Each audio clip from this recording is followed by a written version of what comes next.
मंथन, my name is रचना सिंह। और दोस्तों आज हम यहाँ पर एसएससी का जो टॉपिक उठाने वाले हैं वो मैथ्स से रिलेटेड है और जो उससे टॉपिक उठाने वाले हैं वो है ज्योमेट्री, जिसे हिंदी में कहा जाता है ज्यामिति। इससे रिलेटेड एसएससी में बहुत सारे क्वेश्चंस आते हैं। बेसिकली अगर ज्योमेट्रिक में देखा जाए तो इसमें कौन कौन सी चीजें आती हैं, आपकी लाइन हो गई, एंगल्स हो गए, ट्रायंगल्स हो गए, और चतुर्भुज हो गया, बहुभुज हो गया, पॉलीगॉन्स हो गए जिसे कहा जाता है। ये सारी चीजें इसके अंदर हम कवर करेंगे। हम कोशिश करेंगे कि हम दोनों लैंग्वेजेस में इसको कवर करने की कोशिश करें ताकि बच्चों को और अच्छे से समझ में आ जाए।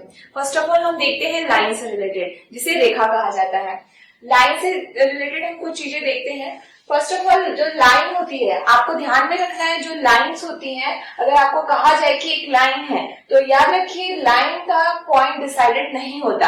आप एरो में यहाँ देख रहे होंगे, मैंने यहाँ पर क्या एरो दिया, यानी ये आगे भी बढ़ते जाएगा और इसका एंड भी क्या करते रहेगा, अनंत तक बढ़ते जाएगा। तो इसे कहा जाता है लाइन। पर्टिकुलर ऐसा जिसका पॉइंट डिसाइडेड नहीं होता वो लाइन कहलाता है। इसके बाद हम देखते हैं लाइन सेगमेंट। लाइन सेगमेंट मतलब क्या होता है, जब आपको डिसाइड हो कि दो पॉइंट पहले से डिसाइड हो और उनके बीच की पर्टिकुलर दूरी भी आपको पता हो तो वो कहलाती है लाइन सेगमेंट। ध्यान दीजिएगा कि अगर आपसे कहा जाए दो पॉइंट से कितनी रेखा खींची जा सकती है तो हमेशा ध्यान रखना कि दो पॉइंट से सिर्फ और सिर्फ एक ही रेखा खींची जा सकती है। और अगर आपको दो पॉइंट के बीच एक पर्टिकुलर डिस्टेंस पता हो तो वो आपका कहलाता है लाइन सेगमेंट से रिलेटेड। अब इसके बाद देखते हैं रेस। अब ये रेस क्या होता है, इससे पहले आपने देखा इसके दोनों एंड जो है इन्फिनाइट यानी अनंत तक गए हैं, इसमें दोनों पॉइंट फाइनाइट है यानी आपको पता है। अब इसमें रेस में क्या होता है, एक पॉइंट आपको पता होता है, दूसरा पॉइंट इन्फिनाइट तक जाता है। जस्ट एग्जांपल, एक सूरज की किरणें हैं, सूरज एक डिसाइडेड है कि वो पर्टिकुलर कहाँ है, तो वो हो गया एक पॉइंट, वो है क्या फाइनाइट पॉइंट, आपको पता है। लेकिन उसकी किरणें अनंत तक जा रही हैं तो वो आपको नहीं पता है, इसलिए हम क्या कहते हैं, सूरज की किरणें, इस किरणों को कहा जाता है रेस। तो याद रखिएगा इसका नाम रेस से रिलेटेड होगा, जिसका एक पॉइंट डिसाइडेड होता है और दूसरा पॉइंट डिसाइडेड नहीं होता, जो कि अनंत तक जाता है। ये हुए लाइंस, लाइन सेगमेंट और रेस। आप देखते हैं लाइन से रिलेटेड कितने टाइप्स हो सकते हैं। फर्स्ट ऑफ ऑल पहले लेते हैं पैरेलल लाइन, जिसे हम हिंदी में समांतर रेखा कहती हैं। समांतर रेखा होती क्या है, ऐसी दो लाइन जिनके स्टार्टिंग और एंडिंग यानी उन दोनों के बीच की दूरी हमेशा क्या होनी चाहिए, समान होनी चाहिए। जैसे एग्जांपल, मैंने यहाँ पर ले लिया है लाइन L और दूसरा ले लिया है लाइन M। अगर इन दोनों के बीच की दूरी हर एक पॉइंट पे समान है, यानी यहाँ मैंने कंसीडर किया तो 6 सेंटीमीटर, यहाँ से भी कंसीडर किया तो 6 सेंटीमीटर, तो मैं ये कह सकती हूँ कि जो लाइन L है इस पैरेलल टू लाइन M। इसका एग्जाम्पल्स हो सकता है, जैसे एक रेल की पटरी होती है तो दोनों पटरी क्या होती है, हमेशा क्या होती है, पैरेलल होती है, तो ये इसका एक एग्जाम्पल हो सकता है।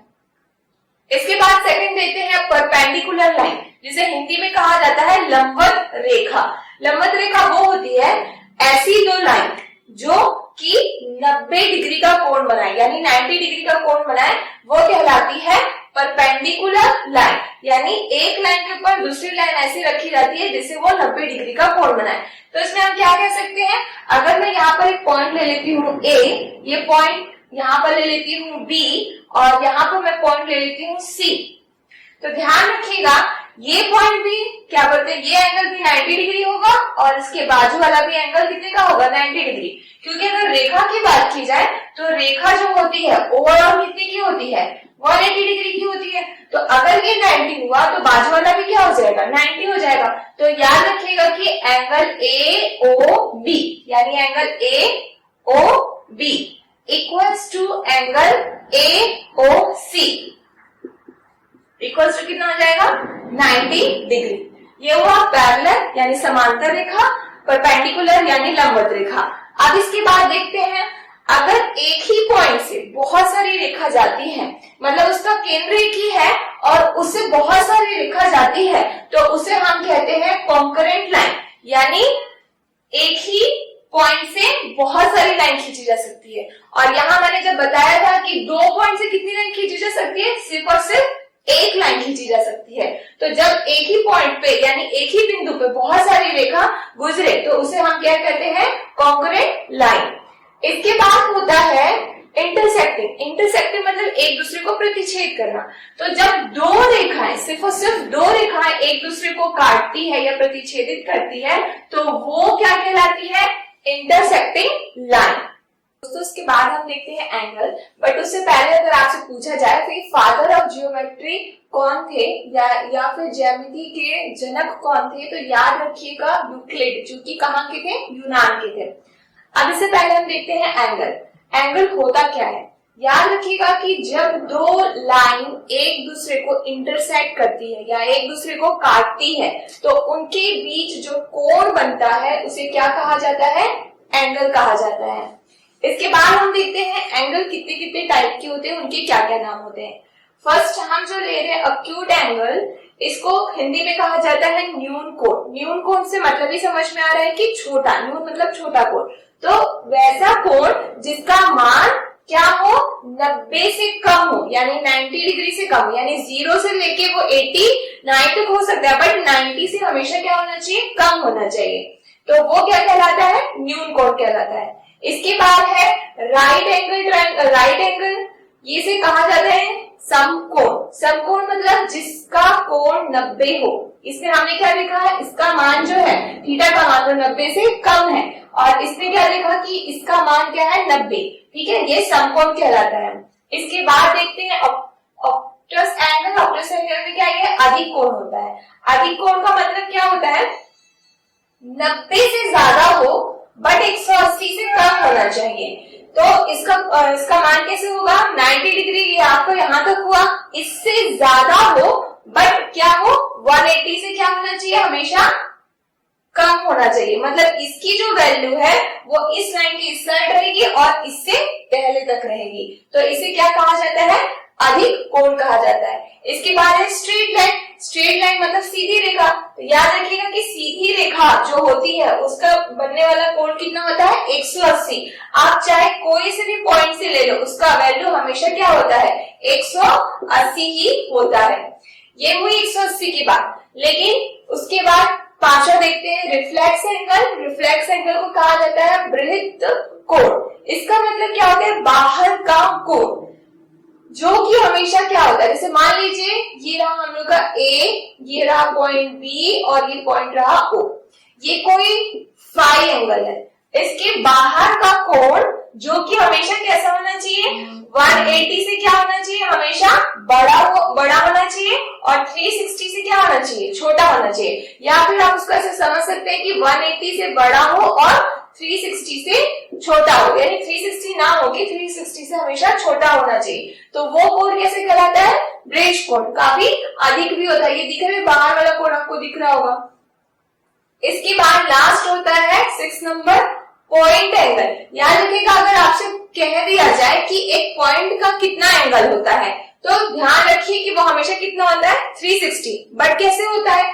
मान लीजिए मैं पॉइंट में यहां से स्टार्ट करती हूँ चलना, तो उसके बाद ये घूम के फिर से कहाँ आ जाएगा? वही, यानी एक पॉइंट का मेंशन करता है। तो कभी भी अगर आपसे पूछा जाए कि पॉइंट का कितना एंगल होता है तो याद रखिएगा वो हमेशा कितना होता है? 360। दोस्तों उसके बाद हम देखते हैं एंगल के कुछ टाइप, एंगल या फिर कोण के कुछ प्रकार। फर्स्ट ऑफ ऑल देखते हैं बाइसेक्टर एंगल। बाइसेक्टर एंगल को हिंदी में कहा जाता है अर्थक कोण। अब ये होता क्या है? याद रखिएगा बाइसेक्टर का मतलब होता है दो बराबर भागों में बांटना। अर्थक का मतलब, अर्थ मतलब आधा, यानी दो बराबर आधे आधे कोण में बांटना। मैंने मान लीजिए कि एक कोण बनाया है AOB, ये एक कोण है। इसमें से ये जो आपको ब्लू कलर की लाइन दिख रही है, ये क्या कर रही है? इस कोण को, ये पूरे कोण को क्या कर रही है? दो बराबर भागों में बांट रही है, कोण A और कोण 2 में। इस लाइन को कहा जाता है, इस लाइन जो इस कोण को बराबर भागों में बांट रहा है, इस लाइन को ही कहा जाता है एंगल बाइसेक्टर। एंगल बाइसेक्टर क्यों कहा गया? क्योंकि ये इस कोण को दो बराबर भागों में बांट रहा है। तो फर्स्ट ऑफ ऑल मैंने पहला कोण ले लिया 1 और दूसरा कोण क्या ले लिया 2। तो फर्स्ट ऑफ ऑल ये पता चल गया कि कोण A बराबर कोण 2 होगा। इसके बाद इस लाइन पे मैंने कहीं भी, यानी एंगल बाइसेक्टर पे कहीं भी एक पॉइंट ले लिया K। इस K से OA पर एक लंब रेखा खींचा 90 डिग्री वाला जो है, और वहां पर क्या कर दिया, जहां पर ये कट कर रहा है उसका एक नाम दे दिया M, और इसी के पॉइंट से दूसरी रेखा OB पर एक लंब खींचा 90 डिग्री, और वहां पर जहां पर कट कर रहा है उसका नाम दे दिया M।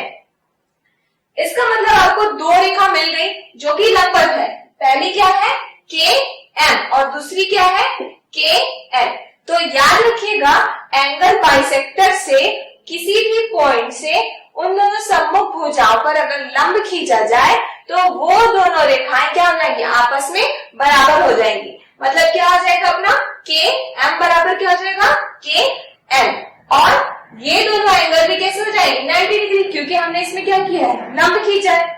अब इसके बाद देखते हैं second, complementary angle. Complementary angle को कहा जाता है पूरक कोण या फिर कोटि पूरक कोण भी कहा जाता है। अब ये क्या होता है, याद रखिएगा, ये भी बाइसेक्टर की तरह ही है, बट इसमें डिफरेंस क्या है ये देखते हैं। कोई भी मान लीजिए कोण है, याद रखिए कि ये जो पूरा कोण होना चाहिए वो हमेशा 90 डिग्री का होना चाहिए। यानी समझ सकते हैं आप कि समकोण त्रिभुज का अगर बाइसेक्ट किया जाए तो जो दो कोण बनेंगे उनका अगर जोड़ दिया जाए तो वो क्या करेंगे, पूरक कोण। इसका क्या मतलब है, मान लीजिए कि पूरा ओवरऑल कितना है 90 डिग्री, उसको कहीं से भी बाइसेक्ट कर रहा है। बाइसेक्ट नहीं कर सकते कि एक रेखा खींची जाए जो कि उसको दो कोणों में विभाजित कर रही है। जरूरी नहीं कि ये दोनों कोण क्या हो, हमेशा बराबर हो। अगर ये बाइसेक्टर है तभी कोण A बराबर कोण B हो जाएगा, बट अभी यहाँ पर सिर्फ क्या किया गया, एक लाइन खींचा गया जिससे ये क्या कर रहा है, दो कोणों में विभाजित कर रहा है। ये कितने या कितने ये हमें नहीं पता, बट मैंने पहले को दे दिया है θ1 और दूसरे को दे दिया है θ2। अगर मैं θ1 और θ2 को जोड़ूंगी तो वो क्या आएगा, 90 आएगा। मतलब ये ध्यान रखिएगा कि दो कोण जिनको विभाजित करती है एक रेखा, अगर उन दोनों को जोड़ दिया जाए तो 90 आए तो वो क्या कहलाता है, पूरक कोण या फिर कॉम्प्लीमेंट्री एंगल। इसके बाद हम देखते हैं सप्लीमेंट्री एंगल। अब इसको कहा जाता है हिंदी में संपूरक कोण। इस कोण के लिए क्या होता है, एक रेखा का कोण हमेशा कितना होता है, 180 डिग्री होता है। तो इस रेखा में कहीं भी एक रेखा खींची जाए, हो सकता है वो लंबवत हो 90 डिग्री हो, या हो सकता है कि कोई दूसरा कोण भी बनाए, या बाइसेक्ट यानी उसको कहीं से भी इंटरसेक्ट करे यानी काटे। तो मैंने मान लिया कि ये रेखा यहाँ पर O पे इसको क्या कर रही है, इंटरसेक्ट कर रही है, मतलब उसको काट रही है।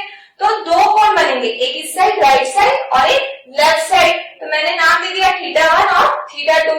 अगर मैं θ1 और θ2 को जोड़ूं और वो कितना आए, 180 आए। क्यों, क्योंकि ये पूरी रेखा का कोण कितना होता है, 180 अंश का होता है। तो अगर θ1 और θ2 को जोड़ने पर वो 180 आता है, तो ये कौन सा कोण कहलाता है, संपूरक कोण या सप्लीमेंट्री एंगल।